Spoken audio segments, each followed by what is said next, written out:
As entrepreneurs, there's a reason why we decided to leave our 9 to 5 for an 8 a.m. to 10 p.m.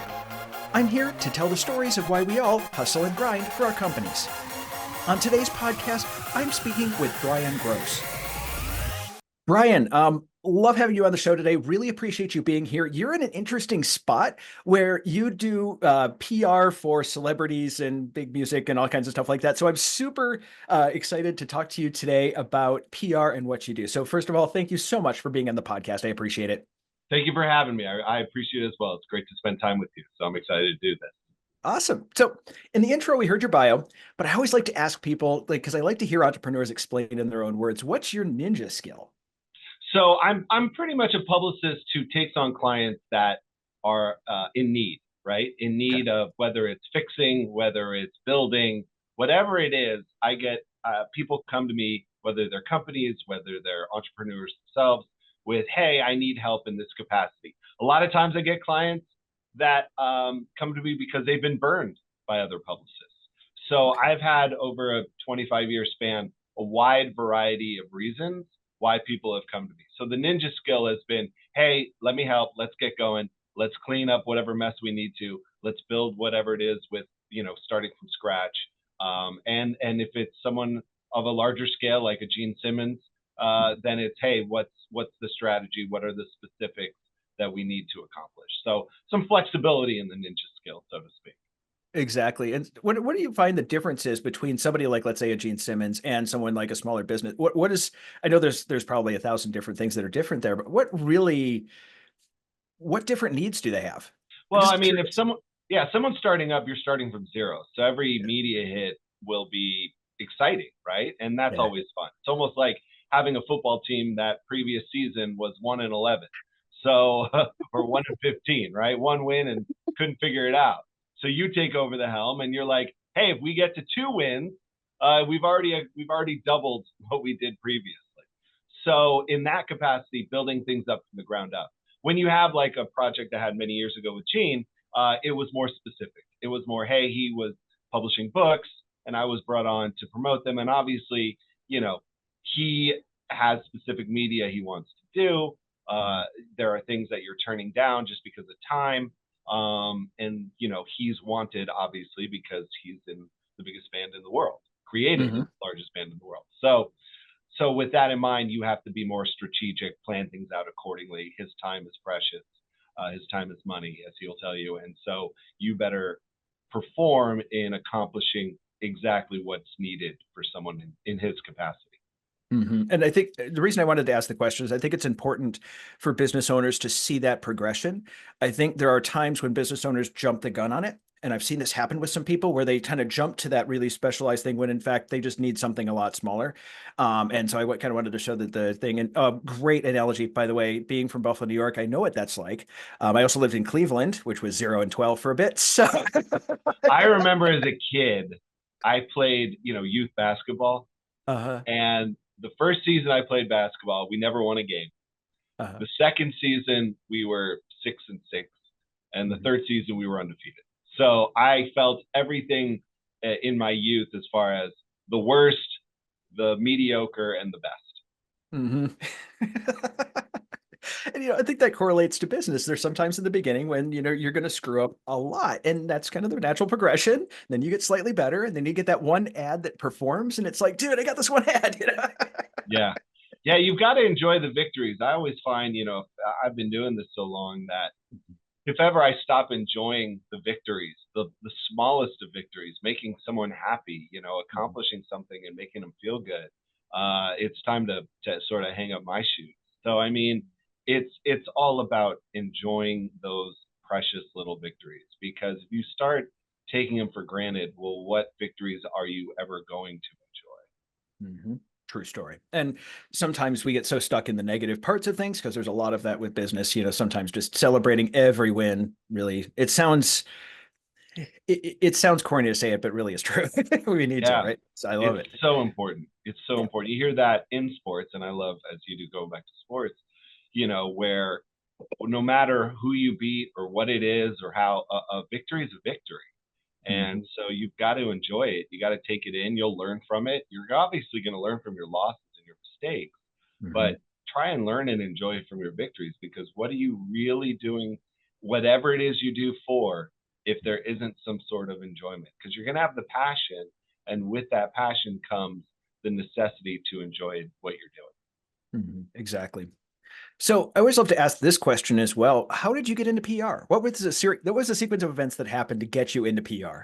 It is a sequence of events, and the funny part is I was actually my senior year helping coach a younger team at my high school, and I was, to put it bluntly, a referee made a horrible call on our game, and he had said that I had verbally assaulted him, and so I was fired from coaching, and so my coaching career was put on hold. And at the time, I was like, well, I want to go intern at a record label, because I knew that I wanted to get in the music industry. I was a senior in high school, and I just had this passion for music. And so I started calling record labels, and they all rejected me because I was in high school. They would only take college interns. And the person who answered the phone at a label called Deaf American, which was owned by Rick Rubin, happened to be in the PR department and said, come intern for me. Come down, do an interview. And it was the first and last time that I ever wore a shirt and tie to to a record label. And then sure enough, I was 3 days a week driving down to Deaf American from my home from right after school, and learning the tricks of publicity and public relations and media relations, and how to handle artists and being around artists and going to shows. And I was like, this is something I want to do the rest of my life. This is pretty incredible. Yeah, because that is an interesting skill set, handling artists and making sure things get in the right direction. And so I don't have, I have about this much experience doing it, but it's really one of those things where it's like, it's different. So you started that, and then what was the progression that got you into places like Elektra Records and Reprise and all of these different things? So I went away to college for a year on a music scholarship. I came back. I got an assisted job with the Lollapalooza Tour. Okay. And then from there, I got an internship at Warner Brothers, an assisted job at Reprise, and then a tour publicity gig, tour and regional PR for Elektra. So it was just climbing the ladder. And what that was doing my job, but then looking for other opportunity to grow from where I was at the time. So I just, it was going to shows every night. It was meeting people every day. It was conversations. It was putting in the work. I'm a big 10,000 hours guy. When I was doing this at a really young age, I wasn't making a lot of money, but I would be first one in, last one out as much as I could to really, craft, to really work on my trade and to really hone in on what, was going to be the rest of my life, per se, as far as my career goes. I mean, I was very fortunate that I found something at 17 that I wanted to do the rest of my life. And that's somewhat rare in many cases. Certainly people don't have absolutely no idea. When I went away to college, I met a lot of those people. And after 9 months that I called my drinking sabbatical, I decided that was enough college for me. And I moved back to California. I was going to school in Flagstaff, Arizona. So I found a city that was as furthest away in all capacities from where I grew up in Los Angeles, but I could still drive. So I could drive, or a quick flight. And then living in the mountains, living in the snow, everything that was nature. It was great for 9 months. And then it was like, okay, let me come back and let me figure this out. And then I just worked my way up. But it was a constant daily grind. And, I was doing all kinds of stuff. I was writing for publications. I was interviewing bands. At one point, I was delivering one of the publications that I wrote for, delivering their magazines to different places. I pretty much did everything I could possibly do. I even recorded some songs with friends of mine just for the hell of it, to see if that was going to do anything. But it was just let's try this, let's try that, because, in your late teens, early 20s, you have that opportunity to really go out there and try everything. Your risks are really limited. You don't own a house, you don't have a family. I was living at home until 1920. And then moved into my buddy's house. So, I mean, I had the opportunity, and I tried to take advantage of it as much as I possibly could. So were you always kind of this entrepreneurial kid that wanted to go out and do something like that? Or was it you were more into the traditional job role, or kind of what was that like? I guess I was, and I just didn't enjoy the traditional job role because, like I said, I really didn't do hours. I didn't punch in at 9 and leave at 5. working in the music industry, you're at shows every night. So, I mean, you don't have, it's not very normal. It's not a normal industry. And certainly it's evolved and changed dramatically. And certainly is far different now than what it was then. But it's not a 9 to 5 job. You're traveling, you're on, you're in studios, you're on videos, shoots, you're all over the place. So, and if you're asked to do something, I mean, one of my favorite memories was spending a Saturday for the Walking Over You video shoot, which was the Foo Fighters song that was being used in the X-Files soundtrack that Elektra Records put out. My boss said, hey, you got to go down and spend the day at this video shoot. And the video was with Dave Grohl. So in 1997-ish, 98, I think 97 actually, I spent the day with Dave Grohl. It's pretty incredible, literally. So, I mean, it's, I guess from there you realize that you're always on your toes in the music industry. Things change so fast. And I guess the entrepreneurial spirit just sort of started to take shape from those jobs that I had within the industry. Mm-hmm. And I think that's one of the reasons why I love the entrepreneur thing is we can do really cool stuff like, well, I've never hung out with Dave Grohl because that's just really cool, but we can do the really cool stuff that you may not get in the traditional, it sounds like the music industry is a little bit more entrepreneurial than kind of the standard 9 to 5, like you said, the last time you wore a suit and tie, it was at the interview and that's it. I love it. It's a very different industry and people come and go. And you're around fame and you're around celebrity and you're around music and you're seeing incredible performances. I've been over 900 concerts in my life. So it's one of those things that, is embedded in me. I'm grateful, appreciative, and it's certainly, I've got scars as well. Trust me, there's been battles and whatnot over the years too. But, from it, you get to be a part of history and documentaries come out that you go, oh, I remember that time. And books come out that you read, you're like, yeah, I remember that very well. So, when you're in the trenches of it, you don't think twice, but when you get to look back, it's a lot of fun. Exactly. So tell me about the transition between, you're working for the record companies and then starting BSG PR. So I actually left the music industry for the adult industry. And at the time, obviously it was DVD and VHS. And I went to work for Vivid Entertainment, which was the largest adult production company in the world. So I just went from working with rock stars to adult film stars, and it was just a seamless transition. And I was there for 18 months, and it was a lot of fun. It was fun. My time there ended, and before I knew it, I realized, all right, what am I going to do now? And in that industry, when you work for the biggest company, you're not going to go work for the second or third biggest company. Yeah. So I got a couple phone calls from a couple different people saying, hey, I want you to represent me.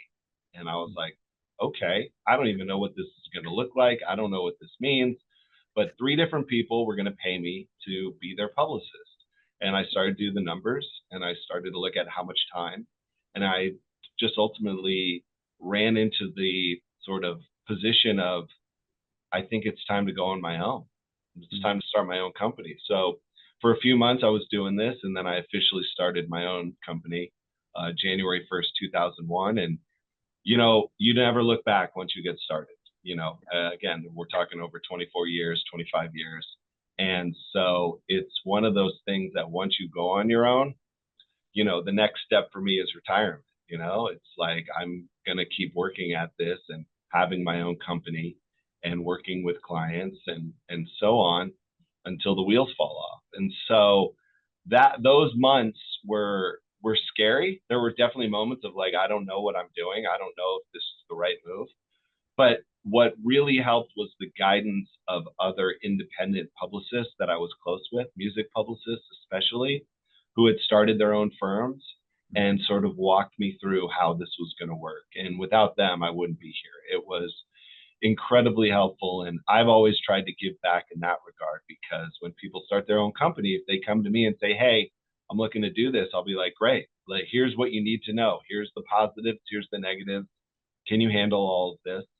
And so I'm always appreciative to those people who took the time from their daily grind to help me learn what it is, to run a PR company. I'll tell you one funny story. I did 3 interviews before I decided to go on my own. I did 2 with 2 production companies, and then I interviewed with a PR firm. Mm-hmm. The PR firm was like a 2-hour interview. It was long. In the first hour, they asked me a lot of questions. And by the end of the first hour, I realized I wasn't going to go work with these people. So I took the second hour and I asked them a lot of questions. And they were more than happy to answer. And all of a sudden, I realized I was getting out of this interview what information I needed to ultimately confirm that I'm going to go on my own. And so it was a very, very memorable interview in the regard of sitting down, answering a lot of questions, making the realization, and then pulling the switch of, wait a second, while I'm here, why not get as much information as I can? And that's what I did for the second hour of that interview, and very helpful in where I'm at. And funny enough, one of the people, it was 2 people that ran the company, one of them just retired. So, they had a long, fruitful, prosperous career and decided to hang it up and live out the rest of their life. And I don't blame them because, it's a grind. It's not 9 to 5. It's 24/7. It's 365. It's working on holidays. It's working late into the night. It's working early in the morning. When we finish talking on this podcast, I'll open my email and it'll be 30 emails of help or, oh my gosh, or we need, whatever it is. So you're always on your toes. You learn to balance as much as you can, but ultimately you have to know that there's sacrifice when you've decided, hey, I'm going to go on my own. Exactly. And from your experience in business, what would, if you have somebody who is just starting out, what were some words of wisdom you would give them? Whether it be, I totally screwed this up and I need to, this is how you not do that, or this really helped me out a lot. I love the interview story. Do you have any other stories about things that might be able to help out folks? Yeah, I was able to sit down with an incredibly successful publicist in the music industry who had an independent firm, had been independent almost his entire career. And he just literally took me around the office and showed me how it worked. And I wasn't interested in having as large of a firm as he had or as many employees as he had. I've kept it relatively small and I've enjoyed that aspect. But it was just the openness, showing me his book. This is how I keep track. This is how these are the contracts I use. These are the invoices. All the meticulous stuff that is part of the grind that you need to know about in order to have a successful business. So again, the openness and honesty and transparency was forever grateful and forever thankful that someone would do that for someone like me, just getting started, no idea what I'm doing. That end of 2000, going into 2001 was, a very heavy time of figuring things out and flying by the seat of my pants as it was obvious I'm going to start my own company. And so, you 2 of the most important things you'll ever have in your corner is a very good accountant and a very good lawyer, and frankly, I'll be brutally honest. I've already had each pass in my life. I had a very good accountant who passed. And so I have a new accountant, and I had a very good lawyer who passed. And so I have a new lawyer. And so you adjust, because when you do this for a long time, people are going to unfortunately come and go in your business and in your life. And that's an adjustment that, that's sort of an unspoken adjustment, because you're going to, you want to keep some people forever, but it's just not possible. So, being around those people and learning from them and having them help my company, I appreciate who they are, and they are, because they're forever in my heart, and always people that I'll go like, what would that person say or think of my position I'm in this moment? And so, that's something that's really important, is the people that you sort of put in your circle that are going to help you along the way. And I think that those people might also be different as your company grows. Have you found that as well? Where it's the people that the problems that you had with, with your CPA, or the problems your CPA helped you with at first are going to be different than once you get to a certain number of employees. And once you get to a point, have you found that too, where they just kind of, people progress? listen, I'm not the same person I was 2 years ago, 12 Yeah. years ago, so on and so forth. So it sort of starts with you, right? You recognize your own changes, and then ultimately you can then recognize other people's changes. If you think you haven't changed, or you're the same exact person from X amount of years ago, I think you're mistaken. And that's going to be something you're going to fight through, because your expectations of those people being the same are going to let you down. So you deal with constant change and people's changes and life changes. And, when you work in entertainment, I always tell people entertainment at its core is a drug, right? Whatever it is, it's to stimulate your brain in some capacity to alter it, which is essentially a drug, whether it's sound, whether it's vision, whatever it is. So when you're in the business of creating, for lack of a better term, content for people's minds, you're going to constantly be on a state of change and a state of a journey and learning and everything else. So nothing stays the same. And you might get a rhythm for a period of time. That rhythm's going to change. And you might have a certain amount of clients, and clients have come and gone. In my capacity, I'll have clients for a couple months, and I'll have clients for over a decade. But nothing lasts forever in that regard. So you can never get comfortable. There's sort of a David Bowie quote of, having a career, in entertainment or anything is like standing in a body of water where your toes barely touch the bottom and your head is barely above the top. So you're constantly in that, trying to stay alive while you're in this body of water, whether it is putting your toes on the ground or keeping your head above to breathe. I've always found that a very fascinating way, because there is a truth to that. Yeah. The unfortunate circumstance is you're never going to truly just be comfortable, because it just doesn't exist. There's going to be discomfort. There's going to be things that put you on edge and whatnot, and how you react and how you handle those circumstances, are going to, sort of toughen you up, for lack of a better term. So those are the challenges that exist in that regard. And being comfortable is just not going to happen, especially in the entrepreneurial space.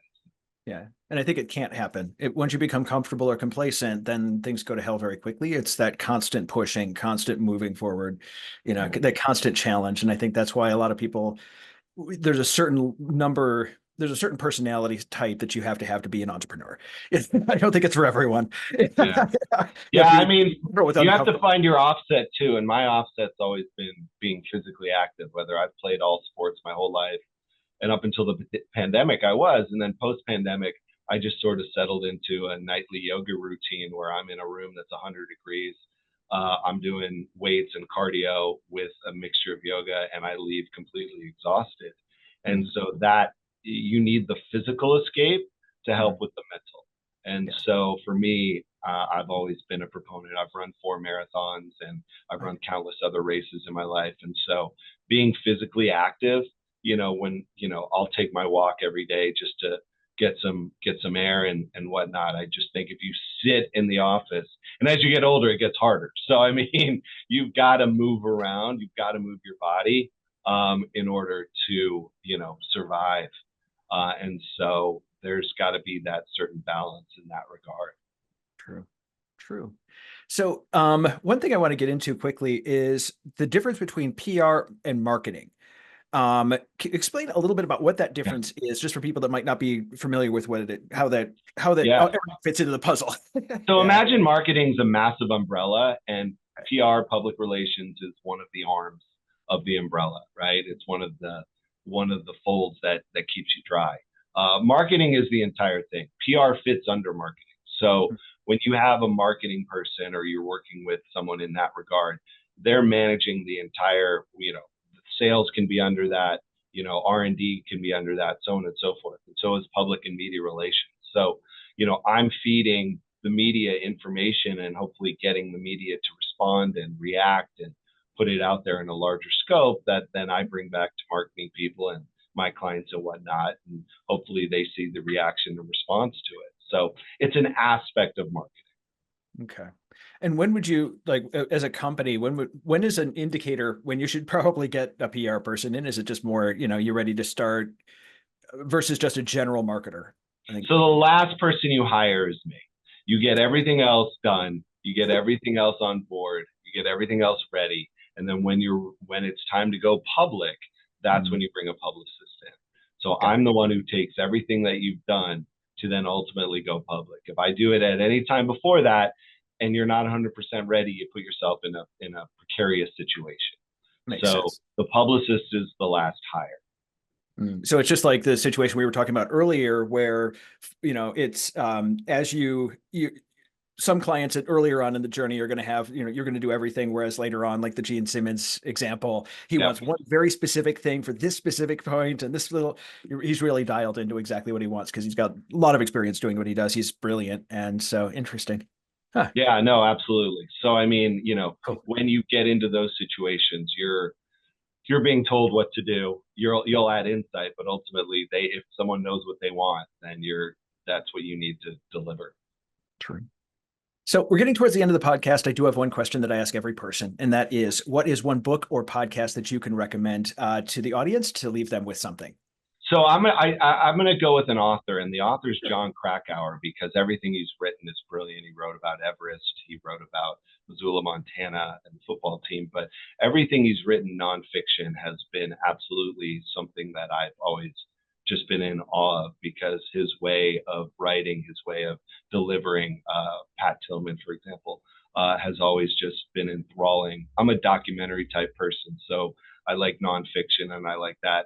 And as far as podcasts go, and I know this is like the biggest in the world, but I mean, I appreciate the fact that I never know what kind of guest Joe Rogan's going to bring on and what they're going to say.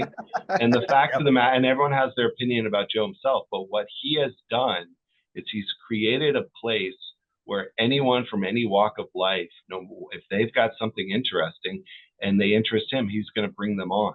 So you have scientists, you have politicians, you have musicians, you have actors, you have fighters, you have athletes. I mean, I'll give you an example. He interviewed David Lee Roth twice from Van Halen, and they are easily the most insane podcasts you'll ever listen to in your life, because, I have heard of firsthand experiences with one David Lee Roth, and I've actually had an experience with him because after Howard Stern left terrestrial radio for satellite, the person who replaced him in New York City was David Lee Roth.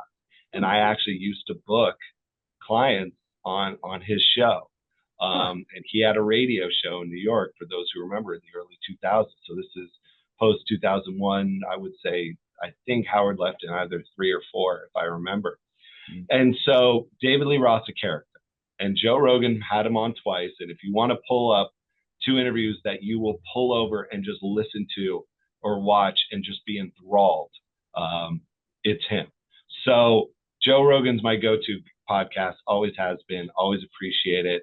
And again, controversial. I'm fully aware of people's thoughts and whatnot, but I go to listen to his guests and to hear what they have to say. And I've learned so much from a wide array of people that he has brought on. I think he's the ultimate example of what a podcast should be, where, yes, it's going to be controversial because he will talk about anything. I mean, he will talk about anything that comes up and explore those options. And we don't have to agree with all of it, but you still will get something out of it. It's one of those, just to get that alternate perspective, just to get something different. And sometimes it's really entertaining, and sometimes it's really thought provoking, and sometimes it's both of those. But I think it's really important. And I think that's what podcasts have. And hopefully I'll hit that with this one too, but maybe not as controversial yet. You never know. So it's established. All it takes is one person to say something. And, if I said something crazy in the last half hour, then someone would have picked it up. So I've learned there are certain stories I keep to myself. Let's just put it that way. They'll go to my grave with me. Understood. So, Brian, it's been an honor having you on today. I really appreciate you. Thank you so much. Thank you for having me. I really appreciate the time. Anytime. Thanks again for joining us on the Hustle and Grind podcast. If you'd like to learn more about Brian, check out the link in the description.